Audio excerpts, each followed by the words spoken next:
Arkadaşlar merhaba, kanalımıza hoş geldiniz. Yine yepyeni bir videoyla karşınızdayız. Arkadaşlar bugünkü video konumuz çift açılım pencereler için şu şekilde göstereyim. Yukarıdan devrilen deniliyor. Çift açılım pencerelerin olası arızaları ve sizin yapabileceğiniz tamiratlardan bahsedeceğim arkadaşlar. Şimdi arkadaşlar birinci en çok sorulan soru şu şekilde: usta penceremi açıyorum. Şu şekilde deviriyorum, mesela devriliyor. Kapatırken üstü çarpıyor. Yani şu kısım, şu plastik kısım üstteki makasa çarpıyor. Arkadaşlar eğer çarpıyorsa onun basit şekilde ayarını göstereyim. Şu kapağı çıkartıyorsunuz. Bakın burada dörtlük alyan yeri var. Alyan vidası var. Dörtlük alyanla bunu sol tarafa doğru çevirdiğiniz zaman şu kanat aşağı doğru iner. Yani şu üstü çarpıyorsa kanat aşağı indiği zaman bakın bu şekilde daha rahat kapanacak. Birinci problem bu. İkinci sorulara göre ilerleyeceğim arkadaşlar. Hani acil olduğunu düşündüğüm için bu videoyu hazırlıyorum. Bilginiz olsun. Şimdi mesela ikincisi, şu şekilde penceremi açıyorum. Kapatırken şu şekilde karşılıklara çarpıyor. Yani az önceki sorunun üsttendi, bu da yandan. Şu şekilde şu karşılıklara çarpıyor. Bunu da hemen kısaca göstereyim. Şimdi bir önceki videoda fazla uzamasın diye kısaca detaylar verdik. Yani 2-3 parçadan bahsettik. Bunda da aynı şekilde bakın şurada. Bunun da aynı şekilde bu arada bütün hepsi dörtlük alyanda yapılabiliyor arkadaşlar. Buradan eğer şeye çarpıyorsa, sağ taraf yani karşılıklara çarpıyorsa, bu vidayı sol tarafa doğru açtığın zaman kanat şu şekilde sol tarafa geleceği için buradaki şu çarpma olayı ortadan kalkacak. Bunlar eğer parçalar kırık değilse arkadaşlar, bunlar sizin kendiniz evinizde yapabileceğiniz şeyler. Daha sonra şu şekilde, tamam, aynı şekilde şöyle koruma zaten birçoğunuzun penceresinde yoktur. Olanlar da söktükleri gibi geri takabilirler. Peki.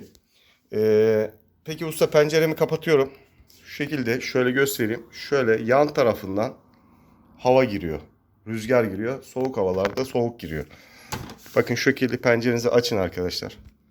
Önce şuna bakın. Bakın burada bir arka kitleme var. Şöyle göstereyim. Bunların karşılıkları var. 2 tane. Yani pencereyi kilitlediğin zaman şöyle göstereyim hemen canlı canlı.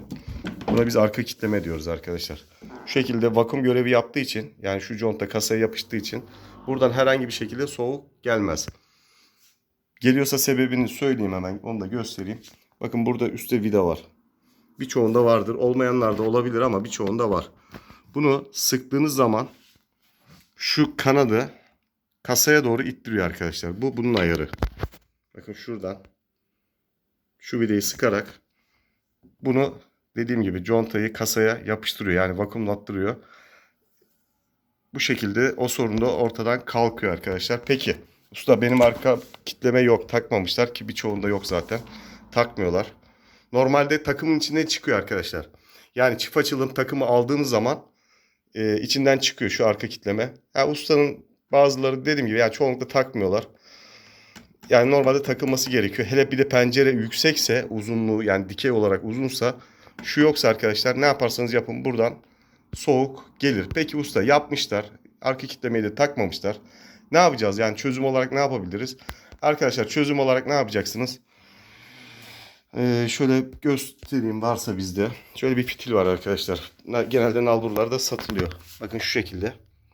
Bu en son çare arkadaşlar. Yani artık dediğim gibi yapılmış artık. Bu saatten sonra ona yapılacak bir şey yok diyorsanız, onu şu şekilde şu kanadın kapandığı kısmı baz alın. Hatta şöyle kapatırsınız pencerenizi. Kapattıktan sonra şu şekilde kalemle çizin arkadaşlar. Çizdikten sonra tekrar pencerenizi açın. Çizginin sağ tarafına, pencerenin solsa sol tarafa o fitili yapıştırın. En azından oradan gelen soğuğu, rüzgarı bir nebze de olsa keser arkadaşlar. Eğer arka kitleme takmadılarsa. Bunu da o şekilde çözebilirsiniz. Onun dışında çok sorulan sorular. Şimdi mesela bu da daha yeni bir soru. Şu şekilde diyor ki kullanıcılar, izleyiciler. Şimdi burada tahliye tapası yok diyor. Buradan diyor rüzgar şey giriyor diyor. Su giriyor diyor. Arkadaşlar kuzey cephesi diyoruz biz buna. Eğer ki kuzey cephesindeyse pencereniz, çok aşırı rüzgarlarda, yağmurla beraber aşırı rüzgarlarda buradan su girer. Buradan su girer. Şu şekilde pencerenin şöyle göstereyim. Şu şekilde tahliye yerleri var. Buralardan çıkar. Orada ne yapabilirsiniz? Eğer tahliye tapaları yoksa, tahliye kapakları yoksa, tahliye kapakları alıp pencere aksesuarı satan yerlerde ya da normal pima pencerelerden alabilirsiniz. Marka uymayabilir arkadaşlar. Hani kiminki geniştir, kiminki biraz daha şöyle göstereyim dardır. Artık onu aldığınız tahliye tapasına göre burayı genişletebilirsiniz. Maket biçerle de yapabilirsiniz bu işlemi dikkat ederek. Matkapla da yapabilirsiniz. Çünkü plastik olduğu için biraz daha genişletmesi daha basit oluyor. Peki komple pencerem kışın özellikle şu şekilde göstereyim. Üstten yani komple şey geliyor, soğuk geliyor. Bu pencerenin haricinde şu şekilde açarsınız arkadaşlar pencerenizi. İlk yapmanız gerekeni söylüyorum arkadaşlar. Bakın bu kalın. Bunun inceleri var. Eğer bu inceden takılıysa şimdi şöyle izah edeyim size. Pencereyi kapattım. Bakın basitçe kapanıyor. Şu conta tam çekmediği için vakum yapmıyor. Bakın şöyle görünüyor mu? Bakın şöyle bastırayım bu bile esniyor. Sıfır pencere olduğu halde esniyor. Yani aşırı rüzgarlı havada bu pencereden de rüzgar gelir. Gelmemesi için şu şekilde hatta onu da göstereyim bir saniye.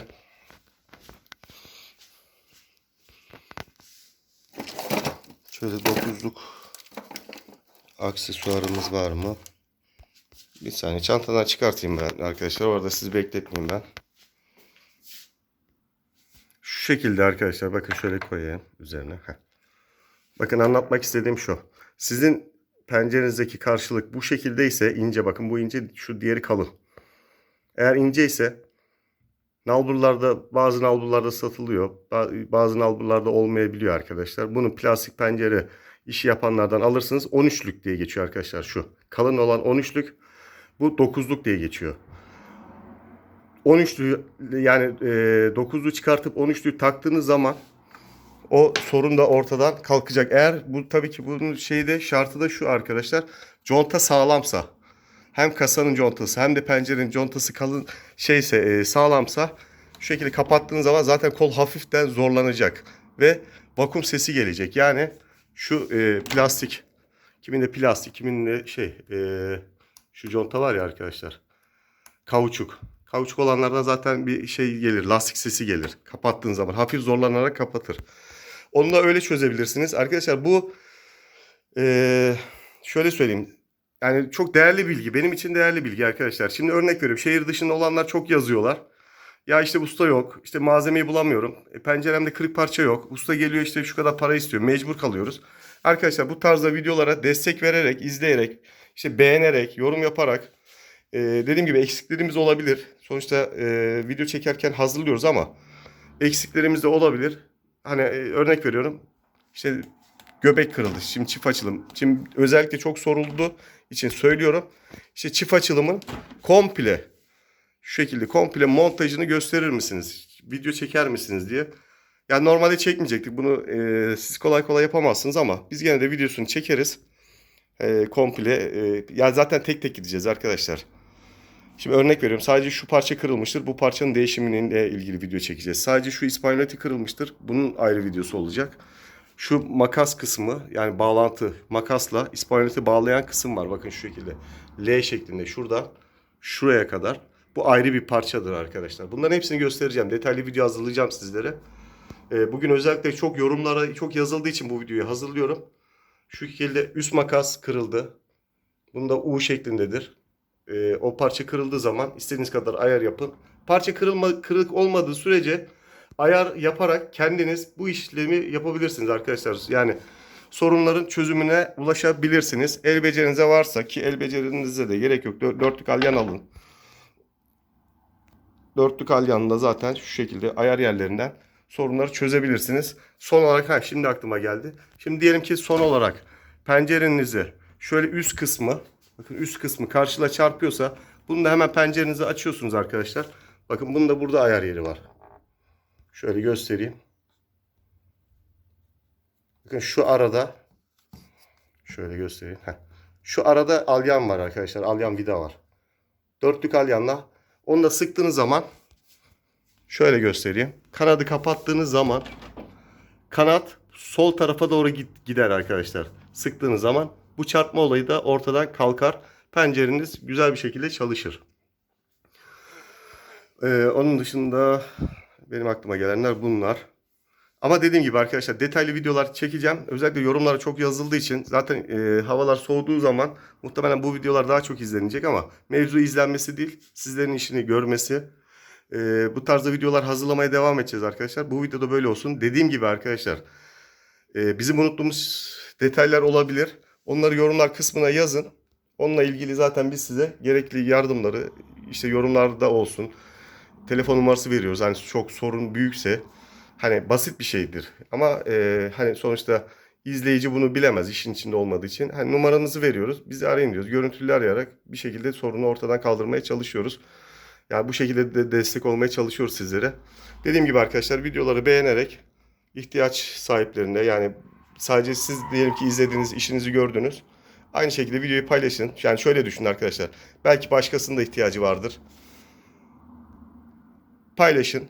En azından onlara da ulaşmış olur arkadaşlar. Bu videomuzda böyle olsun. Dediğim gibi sorularınızı yorumlar kısmına bekliyorum. Diğer videolarda görüşmek üzere. Kendinize iyi bakın.